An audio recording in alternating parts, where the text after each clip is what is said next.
Hey guys, this is अखिल आचार्य और आज के इस वीडियो में हम अपने वेबसाइट के थ्रू ऑन पेज एसईओ को प्रैक्टिकली इम्प्लीमेंट करेंगे। ठीक है, होता क्या है, बहुत लोग जब आते हैं कंटेंट लिखते हैं अपने साइट पे और कंटेंट लिख देते हैं बट उसको एसईओ के मुताबिक ऑप्टिमाइज नहीं करते हैं। अगर आप कंटेंट लिख रहे हो तो कंटेंट के साथ साथ आपको एसईओ का भी ध्यान देना है। इससे क्या फ़ायदा होगा आपको? फ़ायदा इतना ही है कि आपका कंटेंट का जो रैंक है वो थोड़ा सा इम्प्रूव हो जाएगा बस। ठीक है, तो जब आप एक ब्लॉग लिख रहे हो तो आपको ऑन पेज एसईओ का बहुत ज़्यादा ध्यान देना है।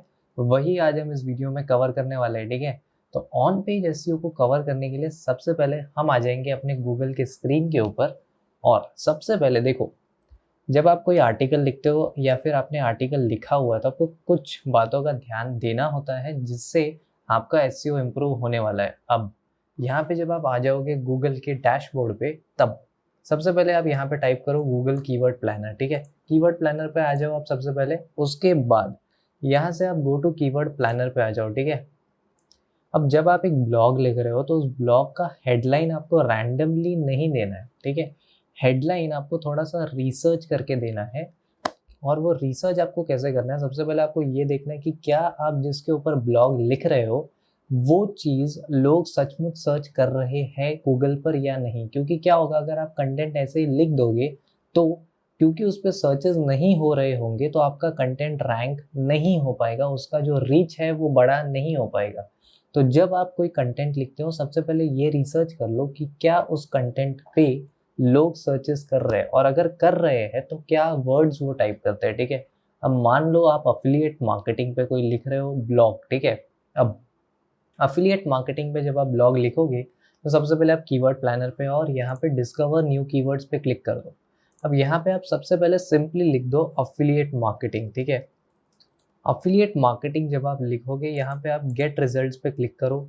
और सबसे ज़्यादा इंपॉर्टेंट है कि आप फिल्टर ऐड करो कि जो आपका कंपटीशन है वो लो हो, और आपका दूसरा फिल्टर ये है कि जो आपका कीवर्ड है वो सिमेंटिक मैच हो। ठीक है, इसको अप्लाई करके आप छोड़ दो। अब सबसे ज़्यादा आप यहाँ पे देखो, यहाँ पे सबसे ऊपर आ रहा है अमेज़न अफिलिएट प्रोग्राम। ठीक है, तो अगर आप अफिलिएट मार्केटिंग पे लिख रहे हो तो सबसे पहले आपको ये ध्यान देना है कि आप अमेज़न को टारगेट कर रहे हो, कि आपका जो हेडलाइन होगा उसमें अमेज़न होगा, अफिलिएट होगा और प्रोग्राम होगा। ठीक है, क्योंकि लोग इसके ऊपर सर्च कर रहे हैं तो आप इस पे लिखोगे तो आपकी प्रोबेबिलिटी बढ़ जाएगी रैंक करने की। ठीक है, अब सिर्फ अफिलिएट मार्केटिंग अगर लिख दोगे तो प्रॉब्लम आ जाएगा। ठीक है, क्योंकि उसमें कंपटीशन ज़्यादा होगा और प्रोबेबिलिटी कम है रैंक करने का, क्योंकि ऑलरेडी लोगों ने उसके ऊपर बहुत सारा कंटेंट पब्लिश किया हुआ है। ठीक है, तो आपको ऐसे दिमाग लगा के सबसे पहले अपने टाइटल को चूज करना होगा। तो यहाँ से आप कर लोगे सबसे पहले अमेज़न अफिलिएट प्रोग्राम को चूज। ठीक है, या फिर आप ये भी चूज कर सकते हो अमेज़न अफिलिएट मार्केटिंग। और यहाँ पे ये ध्यान दो कि जो आपका कंपटीशन है, ठीक है, जो मंथली सर्चेस है वो एटलीस्ट 1000 होना चाहिए। 1000 के ऊपर ही आपको लिखना है, क्योंकि 1000 से नीचे अगर आप लिखोगे तो बहुत कम चांस है कि आप रैंक कर पाओगे। ठीक है, और वो ज़्यादा लोगों तक पहुंच भी नहीं पाएगा। तो यहाँ से समझो आपने अमेज़न अफिलिएट प्रोग्राम ले लिया या अमेज़न अफिलिएट मार्केटिंग, ये चीज़ उठा लिया। अब आपने सोच लिया कि अमेज़न अफिलिएट मार्केटिंग, अब इसके ऊपर आप ब्लॉग लिखोगे तो सबसे पहले आप पहुंच जाओ गूगल पे। ठीक है, गूगल के आने के बाद आप सिंपली वही कीवर्ड यहाँ पे टाइप करो, अमेज़न अफिलिएट मार्केटिंग। ठीक है, यही कीवर्ड आप यहाँ पे टाइप करो और यहाँ पे देखो कि क्या क्या किनके वेबसाइट्स यहाँ पे दिखाई दे रहे हैं। ठीक है, सबसे पहले अमेज़न का ऑफिशियल वेबसाइट दिखेगा क्योंकि उनका ही ये है। ठीक है, उसके बाद आप देखो कि अमेज़न के अलावा कौन दिख रहा है यहाँ पे। यहाँ पे देखो ये सेल ब्राइट करके कुछ है। यहाँ पे देखो everything you need to know about Amazon affiliate program. यहाँ पे इनके हेडलाइन में देखो, इन्होंने अमेज़न अफिलिएट प्रोग्राम यहाँ पे लिखा है। देखो इनके हेडलाइन में ये कीवर्ड इंक्लूडेड है, इसीलिए इनका आर्टिकल ऊपर आ रहा है। प्लस यहाँ पे जब आप देखोगे, देखो इनका जो आर्टिकल है उसमें लगभग ऑर्गेनिक ट्रैफिक देखो 61,500 पर मंथ का ऑर्गेनिक ट्रैफिक है। ठीक है, और इनके वेबसाइट पे कीवर्ड जो है लगभग 12,000 के करीब कीवर्ड्स है, और जो कीवर्ड पे इनका यूआरएल रैंक कर रहा है वो लगभग 489 कीवर्ड्स है जिन पे इनका जो साइट है वो रैंक कर रहा है। ठीक है, इनको ये आपका जो है कॉम्पिटिटर है। और ये सब दिखाई कैसे दे रहा है, अगर आपको ये सब देखना है तो सिंपली आपको कुछ करना नहीं है। यहाँ पे ये वाला जो सेक्शन है, यहाँ पे एक्सटेंशन का सेक्शन दिखेगा आपको, यहाँ पे आके आपको कीवर्ड्स एवरीवेयर का एक्सटेंशन इंस्टॉल करना है, ठीक है। वो कैसे करना है, आप एक्सटेंशंस पे आ जाओ, मैनेज एक्सटेंशंस पे जाना, उसके बाद यहाँ से आके ओपन क्रोम वेब स्टोर पे जाके कीवर्ड्स एवरीवेयर आप डाउनलोड कर लो, ठीक है। कीवर्ड्स एवरीवेयर आप यहाँ से डाउनलोड कर दो, इससे थोड़ा सा हेल्प हो जाएगा, क्योंकि क्या होगा, कीवर्ड्स एवरीवेयर जब आप इंस्टॉल कर लोगे तो आप कुछ अगर सर्च कर रहे हो गूगल पे तो आपको उससे रिलेटेड वर्ड्स दिखेंगे। देखो यहाँ पे जब मैं अमेजोन अफिलिएट मार्केटिंग डालता हूँ तो उससे रिलेटेड अलग अलग कीवर्ड्स मुझे अपने आप ये दे देता है, ठीक है। रिलेटेड कीवर्ड्स क्या है, पीपल और लोग और क्या क्या देख रहे हैं, और लॉन्ग टेल कीवर्ड्स क्या है। तो अगर समझो मेरा ये जो है अमेजोन अफिलिएट मार्केटिंग, अगर ये कीवर्ड बहुत बड़ा होगा तो मैं क्या करूँगा, यहाँ से कोई ये कीवर्ड उठा लूँगा, इसको कॉपी करके कीवर्ड प्लानर पे सर्च करूँगा कि क्या इसका कंपटीशन क्या है, इसका वॉल्यूम क्या है, ठीक है। अब मैं यहाँ पे इसको पेस्ट करके जब निकालूंगा, देखो 100 से 1K है, तो मैं इस पर नहीं लिखूंगा क्योंकि सर्चेस बहुत कम है, ठीक है। अब यहाँ पे देखो मैंने जो बोला, क्रोम स्टोर पे आके आपको ये वाला जो एक्सटेंशन है इंस्टॉल करना है, तो आपको यहाँ पे चीज़ें दिखने लगेंगी। अब इतना सब करने के बाद जब आपको एक अच्छा सा टॉपिक मिल जाता है तो आप सबसे पहले आपके कॉम्पिटिटर के वेबसाइट पे जाओ और वहाँ पे जाके देखो उन्होंने क्या क्या, ये तो अमेजोन का ऑफिशियल है, यहाँ पे जाके आप देखो कि उन्होंने कैसे चीज़ों को लिखा है, ठीक है। एक बार जब आप ये सब देख लोगे उसके बाद आप पहुंच जाओ आपके वेबसाइट पे सबसे पहले, ठीक है। ये है आपका वेबसाइट, ऐसा आपका वेबसाइट का डैशबोर्ड होगा। अब क्योंकि हम ऑन पेज एसईओ करने वाले हैं तो सबसे पहले ऑन पेज एसईओ करने के लिए हमें एक बहुत इंपॉर्टेंट टूल की ज़रूरत पड़ेगी जिसका नाम है योस्ट एसईओ, ठीक है। वो एक प्लगइन है, आपको प्लगइन में आना है और ऐड न्यू पे करना है क्लिक, ठीक है। Yoast SEO majority of marketers use करते हैं या बहुत सारे लोग यूज़ करते हैं अपने एसईओ को बढ़ाने के लिए, ठीक है। योस्ट एसईओ भी है और रैंक मैथ भी है, बट पॉपुलर योस्ट एसईओ है, ठीक है। आप योस्ट एसईओ को यहाँ से इंस्टॉल कर लो। अगर आपने योस्ट एसईओ इंस्टॉल नहीं किया होगा तो जब आप ब्लॉग लिखोगे कोई एक ऐसा, तो जब आप इसको नीचे स्क्रॉल करोगे तो आपको यहाँ पे कुछ नहीं, बस आपके जो कंटेंट है उसके अलावा और कुछ आपको दिखाई नहीं देगा। अब एक बार आप योस्ट एसईओ को इंस्टॉल करके एक्टिवेट करो, ठीक है। योस्ट एसईओ जब एक बार एक्टिवेट हो जाएगा आपका, यहाँ पे हो चुका है एक्टिवेट। अब इसको मैं एक बार रिफ्रेश कर देता हूँ तो आप देखना थोड़ा सा आपका जो आर्टिकल है उसमें चेंजेस आपको दिखाई देगा, ठीक है। यहाँ पे नीचे जब आप स्क्रॉल करोगे तो यहाँ पे देखो अब एक सेक्शन आ गया जो योस्ट एसईओ आपको प्रोवाइड कर रहा है। अब योस्ट एसईओ को यूज करके यहाँ पे हम अपने कंटेंट का एसईओ इम्प्रूव करेंगे, ठीक है। यहाँ पे इसका दो सेक्शन है, एक है एसईओ, एक है रीडेबिलिटी। सबसे पहले एसईओ पे आ जाते हैं। जब आप एसईओ पे आओगे, देखो ये सैम्पल सा मैंने ब्लॉग लिख के रखा है जिससे हम एसईओ को थोड़ा समझेंगे, ठीक है। अब जैसे ही आप नीचे एसईओ में आओगे, स्क्रॉल करोगे तो यहाँ पे एसईओ एनालिसिस करके दिखेगा, यहाँ पे सबसे पहले आप क्लिक करो। अब यहाँ पे योस्ट एसईओ आपको बताता है कि कहाँ कहाँ आपको इम्प्रूव करना है। सबसे पहला जो इसने मेंशन किया है वो है आउटबाउंड लिंक्स, ठीक है।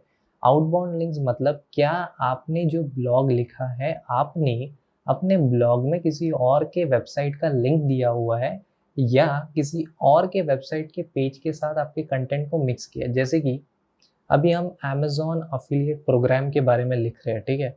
अब हम अगर अमेजोन अफिलिएट प्रोग्राम के बारे में लिख रहे हैं तो अगर किसी को और चीज़ें जाननी होगी तो ऑब्वियसली उसको अमेजोन के ऑफिशियल पेज पर जाना होगा। तो मैं कहीं ना कहीं अपने कंटेंट में अमेजोन के ऑफिशियल पेज का लिंक दे दूंगा, तो वो मेरा बन जाएगा आउटबाउंड लिंक। तो यहाँ पे देखो, यहाँ पे मैंने जब ये वाला जो हेडिंग है हमारा, how to be an affiliate for Amazon, ठीक है, इसमें एक छोटा सा सेक्शन है, दो अमेजोन एसोसिएट्स में जाके आपको साइन अप करना होता है उसमें। तो वहाँ पे मैंने अमेजोन एसोसिएट्स का ऑफिशियल लिंक दे दिया। ये देखो कैसे देना है। सबसे पहले आपको सिंपली यहाँ पे टाइप करना है अमेजोन एसोसिएट्स, ठीक है। यहाँ पे जब आप टाइप कर लोगे गूगल पे, ये इनका ऑफिशियल पेज, यहाँ से सिंपली आप इस यूआरएल को कॉपी करो और आपका जो आर्टिकल है, ठीक है, यहाँ पे आ जाओ आप। लेट से पहले मैं इसको हटाता हूँ, एडिट कर लो। यहाँ पे आकर आपको इसको पेस्ट करना है और ओपन इन न्यू टैब आप सिलेक्ट कर लेना। इससे क्या होगा, जब कोई बंदा उस लिंक पे क्लिक करेगा तो आपका साइट बंद नहीं होगा, वो जो उसका लिंक होगा वो नए टैब में खुलेगा, ठीक है। तो ये करके आप सिंपली एंटर पे क्लिक कर दो बस। तो ऐसे आपका जो वर्ड है उस पर लिंक आ जाएगा। अब ये हो गया हमारा पहला आउटबाउंड लिंक्स। अब ये आपके कंटेंट पर है कि कहाँ कहाँ आपको आउटबाउंड लिंक्स देना है और कितना देना है। मिनिमम एक तो होना ही चाहिए ताकि हमारे कंटेंट का थोड़ा सा एसईओ इम्प्रूव हो जाए।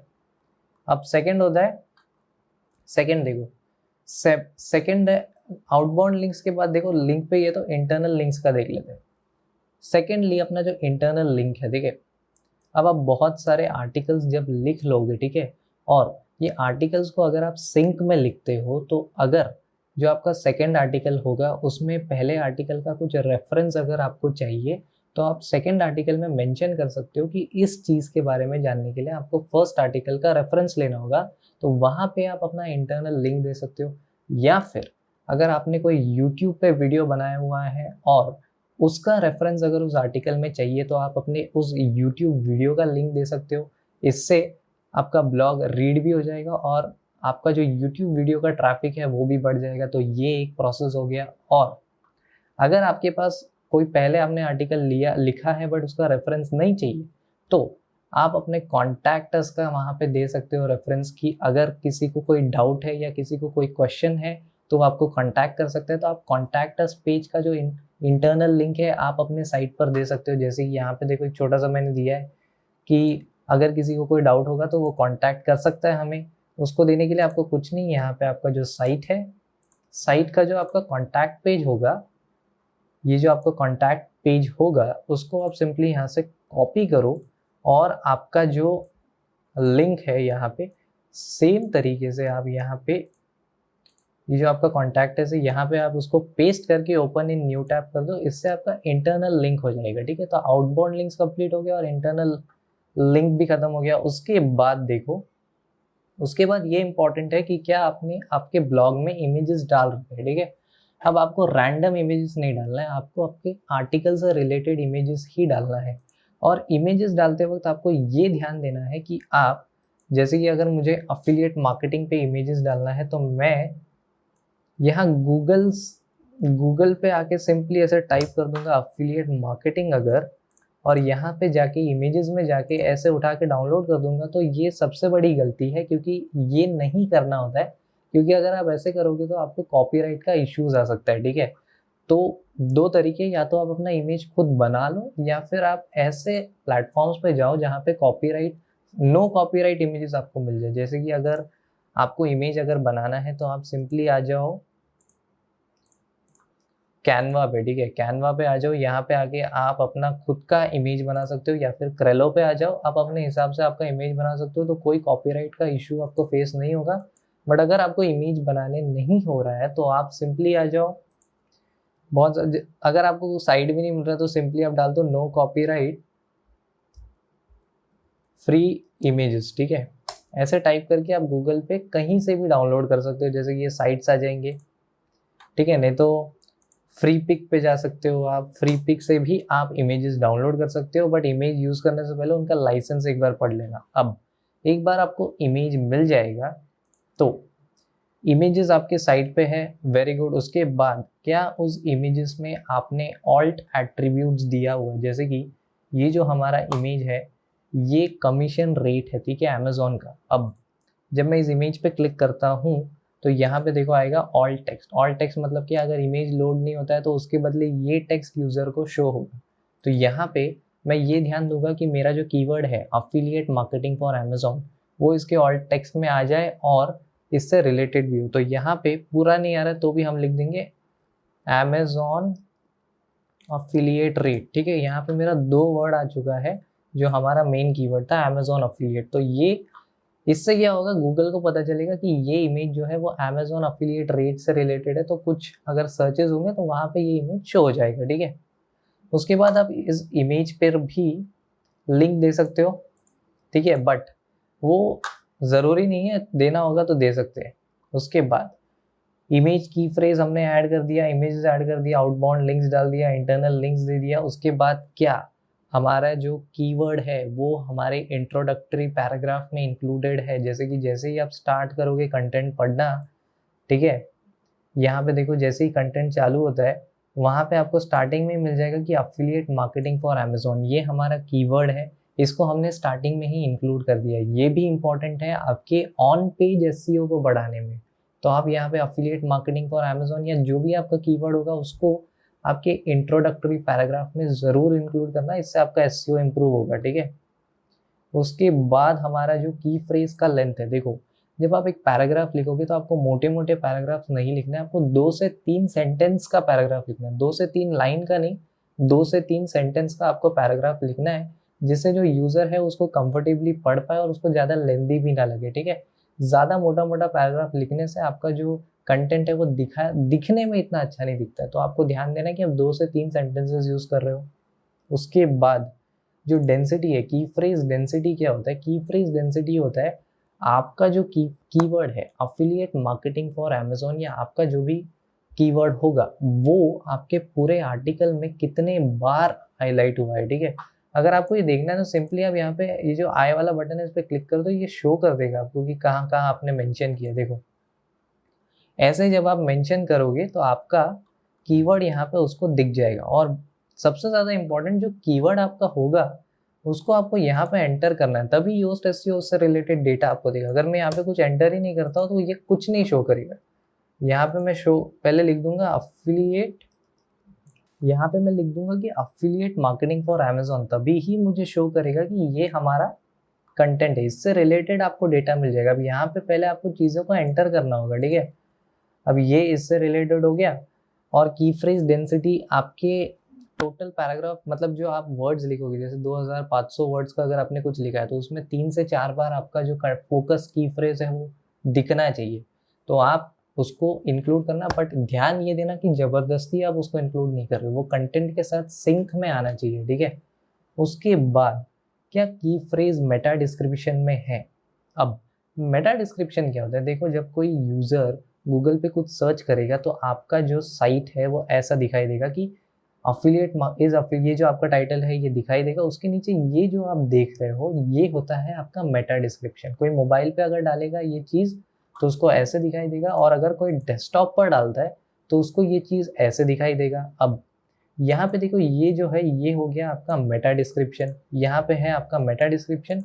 यहाँ पे ध्यान ये देना कि मेटा डिस्क्रिप्शन में भी आपका कीवर्ड जो है वो दिखाई दे रहा है, जैसे कि अफिलिएट मार्केटिंग फॉर अमेज़न हमारा कीवर्ड है वो मेटा डिस्क्रिप्शन में दिखाई दे रहा है, और उसका लेंथ भी कम है। ठीक है, तो यहाँ पे की फ्रेज मेटा डिस्क्रिप्शन में दिखाई दे रहा है और उसका लेंथ भी कम है। ठीक है, और जो की फ्रेज है, क्या ये जो अफिलिएट मार्केटिंग फॉर अमेज़न ये जो की फ्रेज है, क्या इसके पहले हमने कोई ब्लॉग लिखा हुआ है? अगर सेम की फ्रेज पे हमने पहले ब्लॉग लिखा होगा तो यहाँ पे दिखा देगा कि ये की फ्रेज पे चीज़ें ऑलरेडी लिखी हुई है। तो आपको ऐसे नहीं करना है, आपको नई नई चीज़ों पे ही लिखना है, और अगर आप पुरानी चीज़ों में कुछ चेंजेस लाना चाहते हो तो आपको उसको अपडेट करना है, नया ब्लॉग नहीं लिखना है। ठीक है, उसके बाद की फ्रेज इन सब हेडिंग। अब यहाँ पे ध्यान देना है कि आपका ये होगा H1 हेडिंग। ठीक है, H1 पूरे आर्टिकल में एक ही हेडिंग होगा जो H1 होगा, जो आपका मेन हेडिंग होगा। उसके बाद जो भी होगा H2, H3, H4, H5 और H6। ठीक है, और ध्यान ये देना है कि जो आपका H2 हेडिंग होगा, H2 हेडिंग में आप कोशिश करो कि आपका कीवर्ड इंक्लूड हो जाए। ठीक है, जैसे कि यहाँ पे देखो अफिलिएट मार्केटिंग अमेज़न, ये हमारा H2 हेडिंग है, और H2 हेडिंग में हमारे कीवर्ड्स आ रहे हैं जैसे कि अफिलिएट मार्केटिंग अमेज़न। ठीक है, यहाँ ये भी हमारा H2 हेडिंग है, इसमें आ रहा है affiliate Amazon, affiliate for Amazon, इसमें भी हमारा कीवर्ड आ गया। उसके बाद ये देखो ये H3 हेडिंग है, इसमें कीवर्ड नहीं आ रहा है तो भी चलेगा, बट H2 हेडिंग में आप ध्यान दो कि आपका कीवर्ड आ जाए, इससे आपका SEO और आर्टिकल थोड़ा बेहतर बन जाएगा। ठीक है, H2 और H3 में आपको खेलना है। फिर अगर आप और सब हेडिंग्स के बारे में बात कर रहे हो तो H5, H6 तक आपको जाना है, बट H2 हेडिंग में ध्यान दो कि आपका जो कीवर्ड है वो हाईलाइट हो जाए, बट उसको ज़्यादा भरना भी नहीं है। कुछ कुछ जगह जहाँ नेसेसरी है वहाँ पे ही आपको सिंक में उस कीवर्ड को एंटर करना है। एक बार ये हो जाए, उसके बाद जो आपका टेक्स्ट लेंथ है, टेक्स्ट लेंथ मिनिमम 1500 वर्ड्स का होना चाहिए। तो सैम्पल है इसलिए 592 वर्ड्स है, 1500 वर्ड्स तो मिनिमम होना चाहिए, और उससे भी ज़्यादा ज़रूरी अगर आपको टेक्स्ट का लेंथ निकालना है तो सबसे पहले आप उस कीवर्ड से रिलेटेड गूगल पे सर्च करो, और आपके कॉम्पिटिटर ने कितना लिखा हुआ है उसको काउंट करो, और उसके हिसाब से आप लिखो। इससे आपको एक बहुत अच्छा आइडिया मिल जाएगा कि आपको लिखना कितना है, ताकि आप फ्रंट पेज पे आ सको। उसके बाद की फ्रेज क्या टाइटल में है, ये जो हमारा की फ्रेज है, ठीक है, यही हमारा की फ्रेज है, ये हमारे मेन टाइटल में है। ये देखो अफिलिएट मार्केटिंग फॉर अमेज़न, तो ये टाइटल में आ गया, तो वो भी SEO हमारा इंप्रूव कर देगा। और एसईओ का टाइटल विड्थ भी ज़्यादा लंबा नहीं रखना है, ना ही ज़्यादा छोटा रखना है, उसको मॉडरेट साइज़ का रखना है। तो हमारा टाइटल भी मॉडरेट साइज़ का है, इसलिए यहाँ पे हमें ग्रीन सिग्नल मिल गया है।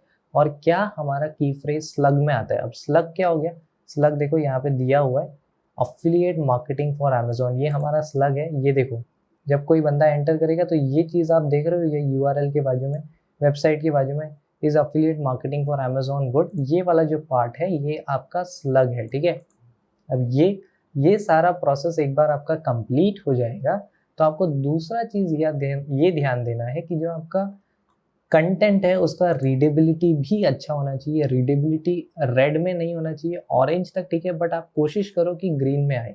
सबसे पहले जो फ्लैश रीडिंग ईज है ये आपको 60 से ज़्यादा रखना है, ठीक है। इसका मतलब ये है कि आप सिंपल लैंग्वेज में यूज़र को बता रहे हो कि आपका कंटेंट क्या है। उसके बाद आपको पैसिव वॉइस यूज़ करना है, ज़्यादा भी नहीं, नॉर्मल स्ट्रेट फॉरवर्ड सेंटेंसेस आपको बोलने हैं। जैसे कि आप किसी से बात कर रहे हो ऐसे ही आपको ब्लॉग को लिखना है। उसके बाद आपको एक ही सेंटेंस बार बार यूज़ नहीं करना है। कॉन्सेक्यूटिव सेंटेंसेस अगर आप यूज़ करोगे तो ये आपको हाईलाइट करके दे देगा। पैराग्राफ लेंथ पे ध्यान देना है, सब हेडिंग्स को प्रॉपरली डिस्ट्रीब्यूट करना है, सेंटेंसेस के लेंथ को भी ध्यान देना है, और ट्रांजिशन वर्ड जैसे कि and, is, but, because, therefore, since, although, ये सारे वर्ड जो है इनका अच्छे से यूज़ करना है, ज़्यादा से ज़्यादा यूज़ करना है, तो आपका जो रीडेबिलिटी है वो इंक्रीज हो जाएगा। अब एक बार इतना आपका काम हो जाए उसके बाद आप सबसे पहले आ जाओ, ये जो आपका टैग है इसमें टैग्स में आप अच्छे अच्छे टैग्स जो आपके कंटेंट से रिलेटेड है उसको ऐड करो। जैसे कि हमारा कंटेंट अफिलिएट मार्केटिंग पे है और अफिलिएट मार्केटिंग एक ट्रेंडिंग टॉपिक है, तो आप ट्रेंडिंग टैग को डालो अफिलिएट मार्केटिंग, ये आपका एक टैग हो गया। हम अमेजोन अफिलिएट मार्केटिंग के बारे में बात कर रहे हैं तो यहाँ पे लिख दो कि अमेजोन, सिर्फ अमेजोन लिख दो। 5 ट्रेंडिंग टैग्स डालो, नॉर्मल टैग्स डालो, आपके कंटेंट से रिलेटेड जो होगा वो टैग्स डालो। और ऐसे करने से क्या होगा, जो आपका कंटेंट है अगर ये टैग कहीं आता है तो उसमें वो शो होने लगेगा, ठीक है। एक बार ये आपका हो गया, उसके बाद आप सिंपली कर दो अपडेट पे क्लिक, ठीक है, ऐसे हो जाएगा आपका। और इमेजेस पे भी आपको ऑल्ट टेक्स्ट का ध्यान देना है, ऑल्ट टेक्स्ट होना ही चाहिए, ये बहुत हेल्प करता है आपके कंटेंट को रैंक करवाने में, चाहे वो वीडियो हो या कुछ भी हो। आप उसमें एक टेक्स्ट देके रखो जिससे सर्च इंजिन को पता चल जाए, इससे आपका ऑन पेज हो जाएगा एकदम सही। अब एक बार ये सारी चीज़ें हो जाए उसके बाद आप सबसे पहले आ जाओ आपके सेटिंग्स में, ठीक है, डैशबोर्ड में आओ। सबसे पहले डैशबोर्ड में आने के बाद आप आ जाओ आपके सेटिंग्स में, सेटिंग्स में आने के बाद आप सबसे पहले चूज करो परमालिंक्स, ठीक है। परमालिंक्स चूज करके आप ये देखो कि बहुत सारे लोग का जो है डे एंड नेम पे ऑटोमेटिकली सिलेक्टेड होता है, ठीक है। आपको उसको पोस्ट नेम में सिलेक्ट करके सेव चेंजेस पर क्लिक करना है, क्योंकि ऐसे करने से क्या होगा, आपका जो कंटेंट होगा, देखो ये हमारा ब्लॉग है, ठीक है। अब जब हम हमारे ब्लॉग्स में आते हैं और अपने ब्लॉग्स को ओपन करते हैं, ठीक है, तो यहाँ पे आप नोट करो, जब आप अपना यूआरएल देखोगे तो आपका जो वेबसाइट का नाम होगा उसके बाजू में जो आपका टाइटल है वो यहाँ पे शो कर रहा है, और टाइटल में आपका कीवर्ड भी अच्छे तरीके से शो कर रहा है। बट अगर आपका यहाँ सेटिंग्स में पोस्ट नेम के बजाय मंथ एंड नेम या डे एंड नेम पे होगा तो इसके आगे आपको नंबर्स दिख जाएंगे, डेट वगैरह दिख जाएगा, जिससे आपका एसईओ खराब हो जाता है, ठीक है। तो आपको ये ध्यान देना है कि ये चीज़ आपके इसमें नहीं हुई है, पोस्ट नेम सिलेक्टेड है। और इम्पॉर्टेंट ये भी है कि आप अपने आर्टिकल पे एक फीचर्ड इमेज भी सेट कर दो, ठीक है। और इस फीचर्ड इमेज में कोशिश करो कि आप एक थंबनेल ऐसा दो, ये जो आप पिक्चर में लिखोगे ये थंबनेल ऐसा दो जो आपके आर्टिकल से रिलेटेड हो या फिर आपके आर्टिकल या कीवर्ड से रिलेटेड हो, इससे भी आपका एसईओ अच्छे से इम्प्रूव हो जाएगा। और सबसे ज़्यादा इंपॉर्टेंट यहाँ पे कंटेंट ही होता है, कंटेंट पे सबसे पहले आप ध्यान दो। एक बार आप कंटेंट में एक्सपर्ट हो जाओगे उसके बाद आप एसईओ को अच्छे से इम्प्रूव करना, इससे सोने पे सुहागा हो जाएगा, ठीक है। सिर्फ आप अगर एसईओ पे ध्यान दोगे और कंटेंट पे ध्यान नहीं दोगे तो कुछ भी कर लो आपका कंटेंट रैंक नहीं करेगा, ठीक है। तो ये था हमारा ऑन पेज एसईओ, ऐसे करने से आप अच्छे से रैंक कर पाओगे। आशा करता हूँ ये वीडियो आपको पसंद आया। Thank you so much guys ये वीडियो देखने के लिए। Bye bye and take care.